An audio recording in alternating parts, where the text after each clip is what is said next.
আমরা আজকে একটা ছোটোখাটো আর কি পিকনিকের আয়োজন করছি। আমার বন্ধু আমজাদ হোসেন অত্যন্ত দক্ষতার সঙ্গে পেঁয়াজগুলো এবং মরিচগুলো কাটতেছেন। আপনারা এখন তার কাটার স্পিডটা কত দ্রুত কাজ করতে পারে সে।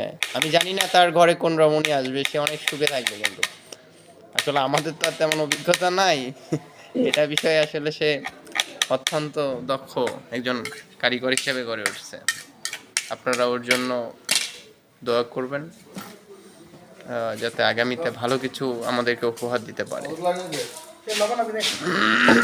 আমার সহকারী হিসাবে আছেন সাদিকুল ইসলাম, উনি সর্বদাই যা যা কিছু লাগতেছে তৈরি করার জন্য সব প্রসেস উনি ব্যবস্থা করে দিচ্ছেন, মশলা জাতীয় দ্রব্য যেগুলো আছে।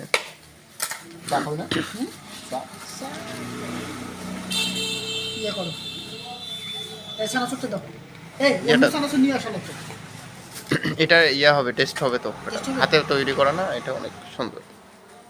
আমরা এখন ওই নাস্তার ব্যবস্থা করার জন্য আর কি সব কিছুই কাজ করতেছে।